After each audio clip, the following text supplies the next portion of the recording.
नमस्कार साथियों, स्वागत है आपका हमारे YouTube चैनल में। आप छत्तीसगढ़ की किस जगह से हमारे समाचार सुन रहे हैं, कृपया कमेंट बॉक्स में लिखकर हमें जरूर बताएं। रायपुर से प्रस्तुत हैं छत्तीसगढ़ के प्रादेशिक समाचारों के साथ मैं रजनी शुक्ला। पहले मुख्य समाचार। राजधानी रायपुर के उरकुरा स्टेशन के पास शालीमार लोकमान्य तिलक एक्सप्रेस पर बिजली का खंभा गिरने से 2 यात्री गंभीर रूप से घायल। कल से शुरू हुआ बालिका सशक्तिकरण अभियान। इसके तहत भिलाई में 6 स्कूलों की 42 बालिकाओं को विभिन्न विधाओं में दिया जा रहा है प्रशिक्षण। स्वच्छ भारत मिशन की प्रबंध संचालक चंदन त्रिपाठी और पंचायत निदेशक प्रियंका महोबिया ने बस्तर जिला के कुरूद सेमरा स्थित कचरा प्रबंधन केंद्र का किया निरीक्षण और अगले 24 घंटों के दौरान प्रदेश के कुछ स्थानों पर गरज चमक के साथ ही छींटे पड़ने की संभावना। अब समाचार विस्तार से। राजधानी रायपुर के पास कल शालीमार लोकमान्य तिलक एक्सप्रेस ट्रेन पर बिजली का खंभा गिर गया। इस हादसे में 2 यात्री गंभीर रूप से घायल हो गए, वहीं कुछ यात्रियों को मामूली चोटें आई हैं। यह हादसा उरकुरा स्टेशन के पास हुआ। खंभा हटाने में करीब 1 घंटे का समय लगा। इसके बाद ट्रेन को रवाना किया गया। रायपुर रेलवे स्टेशन पहुंचने के बाद घायल यात्रियों को अस्पताल पहुंचाया गया। घटना की सूचना मिलते ही रायपुर मंडल प्रबंधक संजीव कुमार सहित अन्य अधिकारी मौके पर पहुंचे। फिलहाल हादसे की जांच की जा रही है। इस बीच रेलवे प्रबंधन ने अपना स्पष्टीकरण जारी किया है। अपने स्पष्टीकरण में रेलवे ने बताया है कि जो पोल एसी कोच पर गिरा था वह रेलवे का नहीं था। यह कार्य छत्तीसगढ़ राज्य विद्युत बोर्ड द्वारा किया गया था, जिसमें कथित रूप से सुरक्षा का ध्यान नहीं रखा गया। रेलवे ने बताया कि सभी घायल खतरे से बाहर हैं। रायगढ़ जिले के लेलुंगा क्षेत्र में सड़क हादसे में 3 युवकों की मौत हो गई। ये तीनों युवक मोटरसाइकिल से एक शादी समारोह में शामिल होने के लिए जा रहे थे। इसी दौरान उनकी मोटरसाइकिल कर्राहन गांव के पास सड़क किनारे पेड़ से टकरा गई। इस दुर्घटना में तीनों युवकों की मौके पर ही मौत हो गई। वहीं बेमेतरा जिले के सोड़ गांव में हुए एक अन्य हादसे में मां बेटे की मौत हो गई। बताया जाता है कि ये दोनों ट्रैक्टर की ट्राली में बैठकर धान काटने के लिए अपने खेत जा रहे थे। तभी अचानक ट्रॉली ट्रैक्टर के इंजन से अलग होकर नहर में जा गिरी। बिलासपुर जिले में राष्ट्रीय राजमार्ग पर रतनपुर के पास एक तेज रफ्तार वाहन ट्रेलर से टकराकर दुर्घटनाग्रस्त हो गया। इस वाहन में 6 लोग सवार थे, जिनमें से एक की मौके पर ही मौत हो गई। वहीं अन्य घायलों का इलाज किया जा रहा है। उधर कोंडागांव जिले के दही कोंगा गांव के पास एक ट्रक ने मोटरसाइकिल सवार को अपनी चपेट में ले लिया। इस दुर्घटना में मोटरसाइकिल सवार की मौके पर ही मौत हो गई, वहीं उसके 2 बच्चे घायल हो गए हैं। पुलिस ने ट्रक चालक को गिरफ्तार कर लिया है। कोरबा जिले के बुंदेली गांव में कुएं की सफाई के दौरान एक युवक की मौत हो गई, वहीं एक अन्य युवक बेहोश हो गया है। बताया गया है कि कुएं से निकलने वाली जहरीली गैस के कारण यह हादसा हुआ। घटना की जानकारी मिलते ही ग्रामीणों ने तत्काल पुलिस को इसकी सूचना दी। मौके पर पहुंचे नगर सेना के बचाव दल ने दोनों युवकों को कुएं से बाहर निकाला, लेकिन तब तक इनमें से एक युवक की मौत हो चुकी थी। पुलिस मामले की जांच कर रही है। सरगुजा जिला प्रशासन के प्रयास से कर्नाटक में बंधक बनाए गए मैनपाट के 4 ग्रामीणों की कल सकुशल घर वापसी हो गई। गौरतलब है कि ये चारों ग्रामीण कर्नाटक के कुशल नगर बेला कृपा में मजदूर के रूप में काम कर रहे थे, जहां ठेकेदार ने इन्हें बंधक बनाकर रखा हुआ था। इस घटना की जानकारी मिलते ही जिला कलेक्टर विलास भोसकर ने पुलिस प्रशासन को मजदूरों की घर वापसी कराने के निर्देश दिए। पुलिस की टीम ने बेला कुपा पहुंचकर मैनपाट के मजदूरों से संपर्क किया और उनकी वापसी सुनिश्चित की। इन ग्रामीणों को मैनपाट का एक व्यक्ति ज्यादा मजदूरी दिलाने के नाम पर अपने साथ कर्नाटक ले गया था, लेकिन वहां इन्हें बहुत कम पैसे दिए जा रहे थे और घर लौटने भी नहीं दिया जा रहा था। देश भर में कल से बालिका सशक्तिकरण अभियान शुरू हो गया है। इसी कड़ी में भिलाई के NSPCL संस्थान में भी इस अभियान की शुरुआत की गई। NTPC के क्षेत्रीय कार्यकारी निदेशक C शिवकुमार ने इस अभियान का उद्घाटन किया।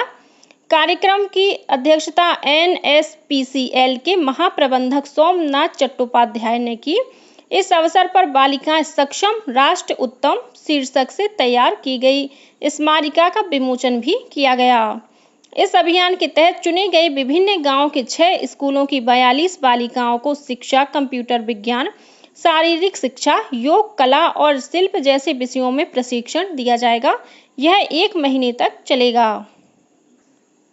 भारतीय खाद्य सुरक्षा और मानक प्राधिकरण FSSAI ने फलों को कृत्रिम रूप से पकाने के लिए कैल्शियम कार्बाइड पर प्रतिबंध का सख्ती से अनुपालन करने के लिए फल व्यापारियों और फल पकाने वाले लोगों को सचेत किया है। स्वास्थ्य मंत्रालय ने कहा कि FSSAI ने राज्यों और केंद्र शासित प्रदेशों के खाद्य सुरक्षा विभागों को भी सतर्क रहने और ऐसी गैर कानूनी गतिविधियों में लिप्त व्यक्तियों के खिलाफ गंभीर कार्रवाई करने की सलाह दी है। प्रतिबंधित कैल्शियम कार्बाइड एसिटिलीन गैस छोड़ती है, जिसमें आर्सेनिक और फास्फोरस के हानिकारक अंश होते हैं। इससे चक्कर आना, बार-बार प्यास लगना, जलन, कमजोरी, निगलने में कठिनाई, उल्टी और त्वचा के अल्सर जैसी गंभीर स्वास्थ्य समस्याएं होती हैं। FSSAI ने देश में फलों को पकाने के लिए सुरक्षित विकल्प के रूप में एथिलीन गैस के उपयोग की अनुमति दी है। कल राजभवन में राज्यपाल विश्वभूषण हरिचंदन से राउंड टेबल इंडिया संस्थान के प्रतिनिधियों ने मुलाकात की। इस दौरान उन्होंने संस्था के कार्यों से राज्यपाल को अवगत कराया। उन्होंने राज्यपाल को बताया कि राउंड टेबल इंडिया संस्था पूरे भारत में वंचित बच्चों की शिक्षा की अधोसंरचना को बेहतर बनाने के लिए कार्य कर रही है।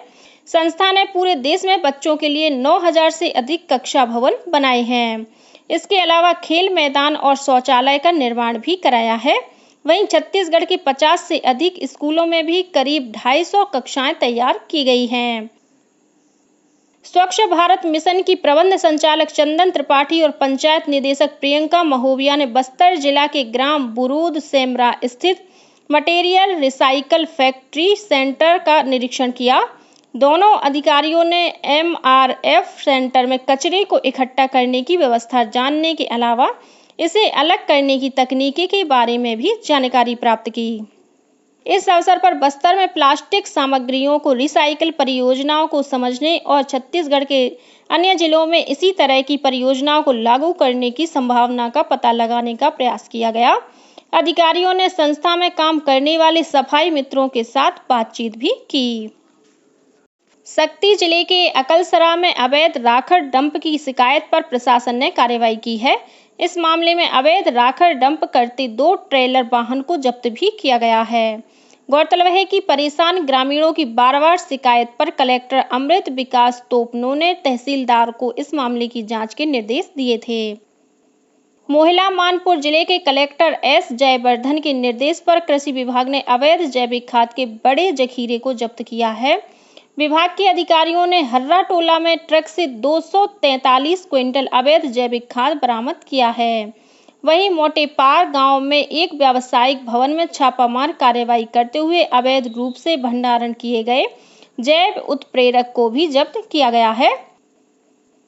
स्कूल शिक्षा विभाग द्वारा गर्मी की छुट्टियों में प्रदेश भर में समर कैंप का आयोजन किया जा रहा है।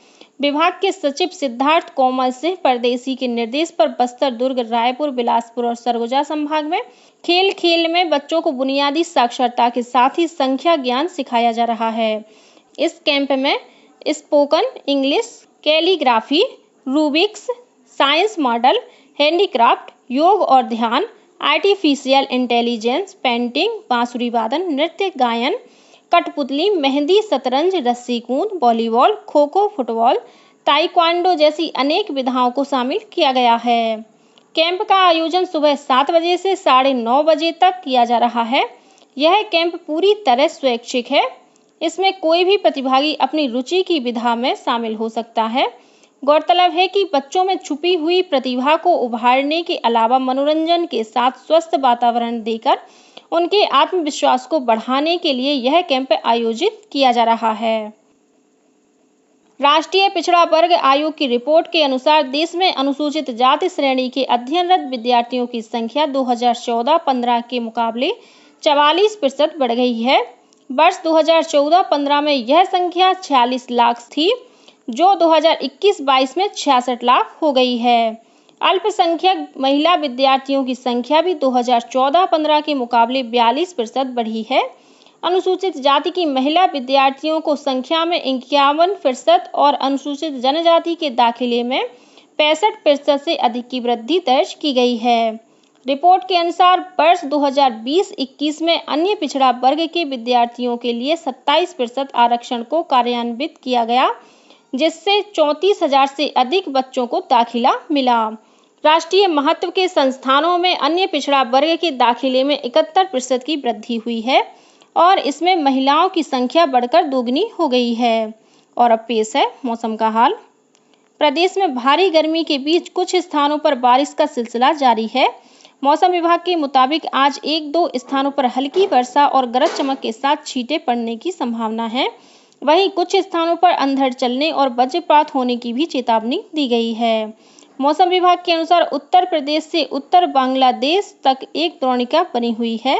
वहीं एक अन्य द्रोणिका उत्तर प्रदेश से मराठवाड़ा तक सक्रिय है।